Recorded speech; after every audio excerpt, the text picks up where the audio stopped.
Thank you, Mike. And you know, Mike, it is true that as I walked through the halls, we saw so many great companies, but the gentleman who was in charge of Omaha Beef, they do beef, he hugged me. He wanted to kiss me so badly because he said, our business is a whole different business now because you got China approved. The other administrations couldn't even come close. And I told him, you know how long it took? One sentence. I said, President Xi, we'd love to sell beef back in China again. He said, you can do that. That was the end of that, right? Sonny, the great Sonny Perdue. So we're very happy, but we're here today to celebrate American manufacturing and to showcase the amazing products from all 50 states made in the USA. Remember in the old days, they used to have made in the USA, made in America, but made in the USA. We're going to start doing that again. We're going to put that brand on our product because it means it's the best. In just a few months and moments, I will say what we've done over a short period of time and what we're going to be doing over the next 6 months will be incredible. We've signed more bills, and I'm talking about through the legislature, than any president ever. For a while, Harry Truman had us.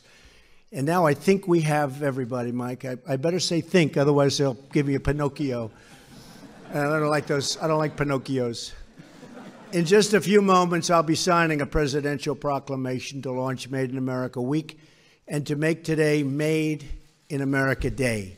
We are thrilled to be joined today by so many incredible members of my cabinet. Every member of my administration shares the same goal: to provide a level playing field for American workers and for American industry.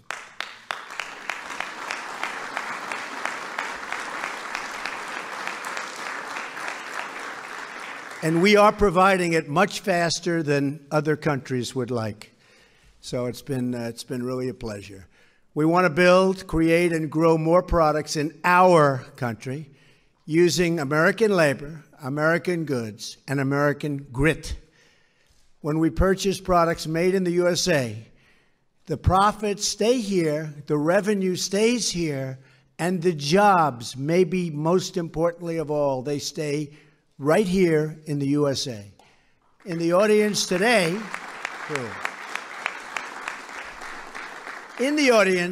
we have skilled workers, we have business leaders whose American-made goods we're proudly displaying all over the White House and outside. I saw fire engines, I saw tractors from Caterpillar, I saw some incredible machinery. Make it right here. We thank you for being here. We're honored to showcase your creations, and I will say they've really taken on, and some of you have built names that I know of for so long, and it's congratulations, right? You in particular. What a great job you've done. Thank you very much. And I saw you on television this morning. You were fantastic. I don't know what you're doing exactly, but you could always have a second career. You did a great job. Thank you very much. American workers, farmers, and innovators are really the best in the world. We know that, and what we're doing that is we're displaying those talents. You construct and harvest the products that fill our homes, feed our families, and defend our nation and enrich our lives. I want to make a pledge to each and every one of you. No longer are we going to allow other countries to break the rules, steal our jobs, and drain our wealth. And it has been drained. It has been drained.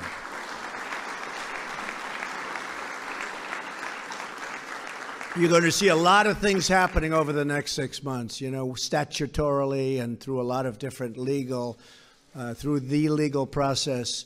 It takes a while to get it set so that you're allowed to do it. You're not allowed to do it, but we've now mostly fulfilled all of that. And over the next short period of time, you're going to see things announced that you won't even believe for our country and for selling product in our country and making product in our country and things that are great for American jobs. You're going to be seeing that happening really quickly because we are totally set up, and the hard part now is done. It is a long, horrible process, but we're going to also get rid of some of that process for the future. But we're going to stand up for our companies and maybe most importantly for our workers. For decades, Washington has allowed other nations to wipe out millions of American jobs through unfair trade practices. Wait till you see what's up for you. You are going to be so happy. This painful exodus of American jobs, and I've been talking about it for years, was also marked by a period of sluggish growth, falling incomes, surging welfare, and shrinking participation in the workforce. Clearly, it's time for a new policy, one defined by two simple rules. We will buy American, and we will hire American. Right, Governor?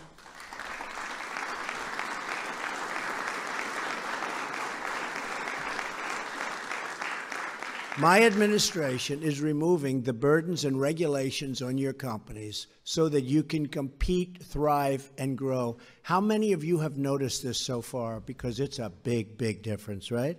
That's a big, big difference. The people are coming up to me, they can't even believe it. We took the farmers' land away. We took the home builders' land away. They have their land back now, and they're building homes, and they're farming their farms, and it's a beautiful thing to see, and they're so thankful. So a lot of those regulations have been taken off. The rest are coming off. And by the way, we will have better protection than we've ever had. But we'll also have something where you don't have to wait 15 years for a permit, and then when you go to the board, you lose.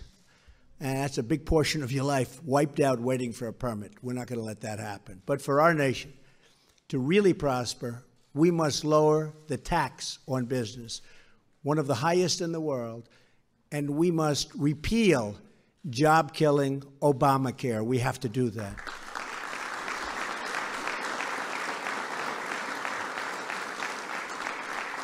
And I can tell you, we hope John McCain gets better very soon, because we miss him.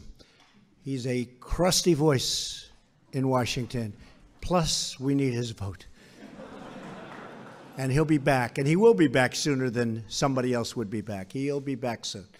But we need that vote, and we need a number of votes because we do have to repeal Obamacare, and we will end up replacing it with something that is going to be outstanding, far, far better than failing Obamacare, where premiums have gone up in some cases over 200% this year, where every single element of it is bad.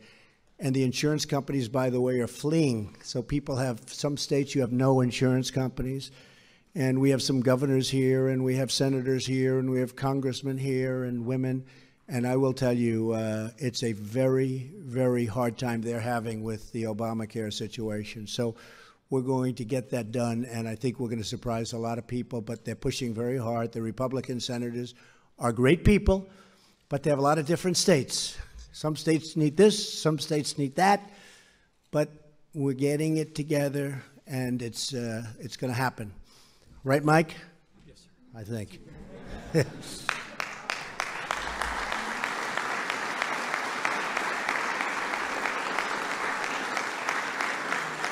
And when it does happen, that will be a big day in America, believe me, big day in America. But we must also fight the unfair trade practices that have gutted our industry, and that includes cracking down on the predatory online sales of foreign goods, which is absolutely killing our shoppers and our shopping centers. If you look at what's going on with shopping centers and stores and jobs in stores, it's been very, very tough for them. They've had a very hard time closing at numbers and records that have never been seen before. So we have to stop that, the online predatory practices. Since the beginning of the year, we have already created over 50,000 brand new manufacturing jobs, and we're just getting started. We will lift our citizens from welfare to work. We will turn boarded up communities into new outposts of American commerce. And we will once again rediscover our heritage as a manufacturing nation. We used to be a manufacturing nation. Not so much anymore, but I will tell you, you look at Michigan, you look at some states that have really moved. You know, in Pennsylvania, 2 weeks ago, they opened a mine, the first mine that was opened in decades, opened a mine. And you know all the people that were saying the mining jobs? Well, we picked up 45,000 mining jobs in a very short period of time. And everybody was saying, well, you won't get any mining jobs. Picked up 45,000 mining jobs, and the miners are very happy with Trump and with Pence, and we're very proud of that. But that's just the beginning. We have jobs coming from all over. Restoring American manufacturing will not only restore our wealth, it will restore our pride and pride in ourselves. It will revitalize our independence, and it will rebuild the bonds of kinship between our communities and our citizens, which has been lagging, wouldn't you say? For most of our nation's history, American presidents, and you know, we see this, American presidents have understood that in order to protect our economy and our security, we must protect our industry. And much of that comes at the border. George Washington encouraged Americans to produce their own goods so that our young nation could become truly independent. President James Garfield said of our nation's manufacturers that to them the country owes the splendor of the position it holds before the world, meaning protect us.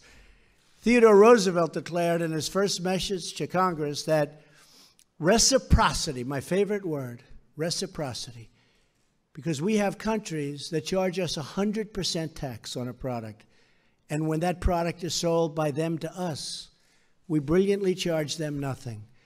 And people say, oh, that's free trade. No, that's stupid trade. That's really stupid trade.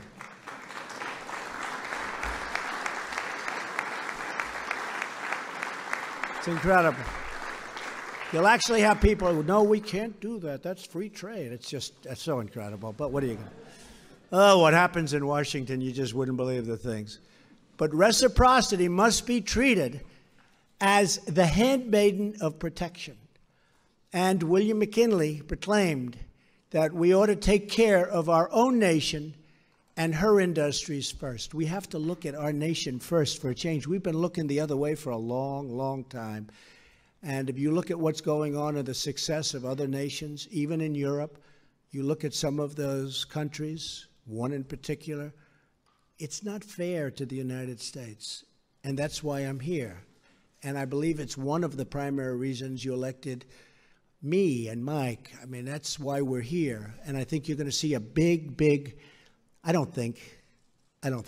know you're going to see one of the great differences. And you're already seeing it, but it's going to get more so and more so. And we're going to end up having a level playing field. I don't want to say any more than a level. But if the playing field was slanted like a little bit toward us, I'd accept that also. Okay?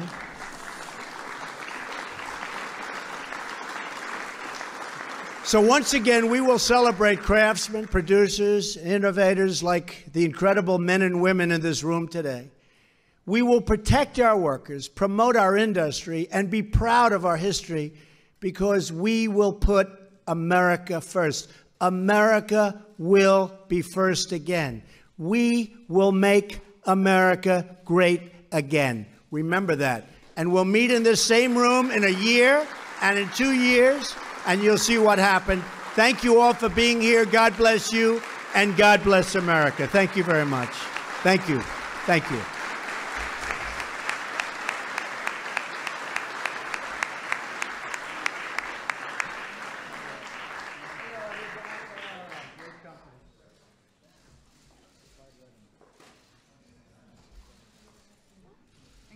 So this is being signed in honor of Made in America Day and Made in America Week. And soon we're going to have Made in America Decades. We're going to have a lot of tremendous success, and it's already just starting to kick in. You see it with the job numbers. You see it with the stock market, which hit an all-time high every day for quite a while now. You see it with so many other things. And most importantly, perhaps, you see it with the manufacturers. Their level of enthusiasm is greater now than at any time since they've been taking this type of poll, and I believe it's 28 years old. So people are enthused. Are you all enthused? Yes, absolutely.